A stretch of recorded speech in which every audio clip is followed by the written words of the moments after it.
Mama, bukas na po darating ang bago ninyong tagapag-alaga. Sana po ay maayos niyang magampanan ng kanyang tungkulin dahil nais ko pong siguraduhin na maalagaan kayo ng mabuti.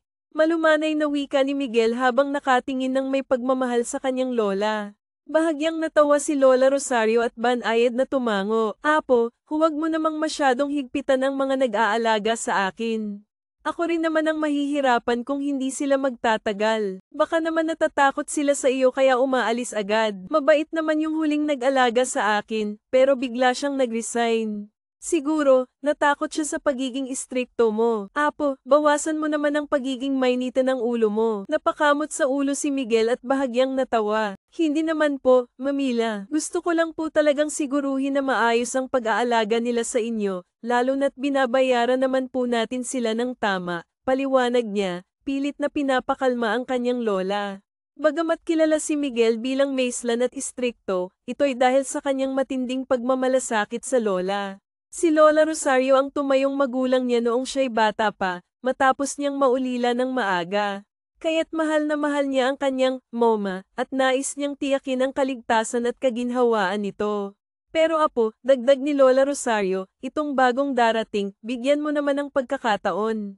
Huwag mo siyang sisigawan agad kapag nagkamali. Nangangapa pa lang iyon. Dapat, turuan mo muna siya ng maayos. Tumango si Miguel at ngumiti ng bahagya. Opo, Mamila, basta po aayusin niya ang trabaho niya. Ayokong magkamali siya dahil kayo ang aalagaan niya, sagot niya, may halong pag-aalala. Natawa na lang ng mahina si Lola Rosario habang inihatid siya ni Miguel sa kanyang silid. Pansamantalang si Miguel ang nag-aalaga sa kanyang lola habang hinihintay ang bagong caregiver. Kinabukasan, dumating na ang bagong tagapag-alaga sa kanilang malawak na tahanan. Si Clarita, isang dalagang 23 taong gulang, ay napamangha ng masilayan ang laki at ganda ng bahay. Isa sa mga kasambahay ang nag-asikaso sa kanya at ipinaliwanag ang kanyang mga tungkulin. Ang kasambahay na iyon ay matagal nang naninilbihan sa pamilya ni Miguel. Habang naglalakad si Miguel palabas ng kanyang silid, agad na tumayo si Clarita mula sa kanyang pagkakaupo sa sala. Naroon si Lola Rosario, nakakapit sa kanyang balikat para sa suporta dahil mabagal na itong maglakad. Napakaganda mo naman, hiha. Ikaw na ba ang mag-aalaga sa akin? Tanong ni Lola Rosario, may ngiti sa kanyang mga labi. Malawak nang umiti si Clarita at may siglang sumagot, Opo, Madam. Ako po si Clarita, 23 taong gulang. Handa po akong maglingkod sa inyo ng buong puso, with love and care. Natawa si Lola Rosario at masiglang pumalakpak, samantalang si Miguel naman ay nanatiling seryoso at busanggat ang mukha. Napangiwi si Clarita nang mapansin ang ekspresyon ng binata ngunit muling ngumiti ng bumaling siya sa matanda. Nakakatuwa ka naman, Iya. Gusto ko ang ganyan, masayahin at palabiro, para palagi rin akong masaya, ani ni Lola Rosario habang nakangiti ng maluwang. Comendat si Clarita at may siglang sumagot, Yes naman po, Madam. Happy lang po tayo palagi kahit maraming challenges sa buhay. Sabi nga nila, always positive kahit sobrang negative na ang ganap sa paligid. Napatawa ng malakas si Lola Rosario, ang kanyang tawa'y puno ng kasiyahan. Samantala, si Miguel ay napakamot sa kanyang sentido, halatang hindi sanay sa ganitong klaseng personalidad. Ayaw niya talaga sa mga madaldal, ngunit kung natutuwa naman ang lola niya, pinili na lamang niyang manahimik. Bahagyang nilinaw ni Miguel ang kanyang lalamunan upang makuha ang atensyon ni Clarita. Miss Clarita, naipaliwanag naman sa'yo ng isa sa mga kasambahay ko ang mga dapat mong gawin, tama ba? Tanong niya ng may diin. Yes po, sir, mabilis na sagot ni Clarita, puno ng enerhiya. Good, siguraduhin mo lang na maayos ang trabaho mo. Magkakasundo tayo kung aalagaan mo ng mabuti si Lola. Huwag mong kakaligtaan ang kanyang gamot at vitamins, pati na rin ang tamang oras ng pagkain niya.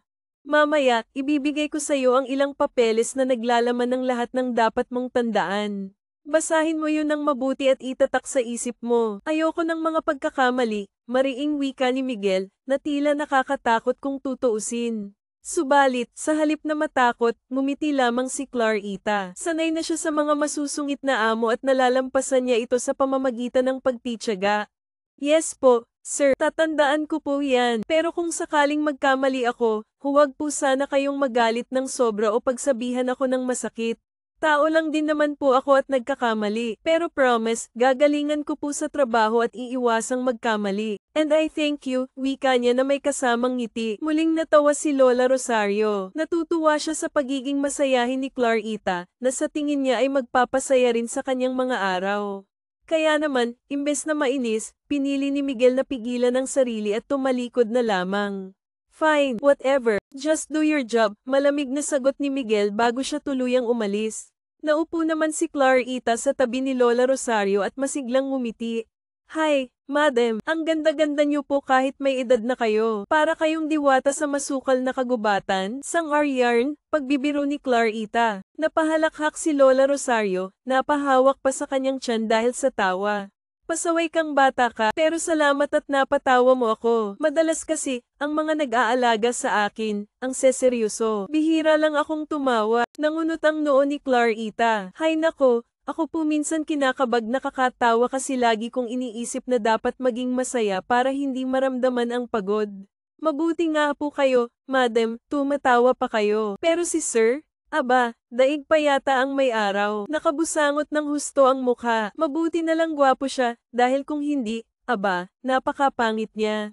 Mahinang hinampes ni Lola Rosario ang braso ni Clarita habang natatawa. Loko ka talaga. Hay, hayaan mo na ang apo ko na iyon. Simula nang mamatay ang mga magulang niya, naging ganyan na siya, parang galit sa mundo. Pero ngumingiti naman siya kapag nakikita niya ang babaeng mahal niya. Kaya nga lang, hindi naman siya nito mahal. Napanganga si Clarita. Ay, talaga po, ang sad naman kung ganon. Bakit daw po hindi siya gusto ng babaeng mahal niya? Ang gwapo kaya ni sir, makalaglag panty ang kagwapuhan. Pero hindi po malalaglag ang akin dahil mahigpit po ang garter nito, biro ni Clarita.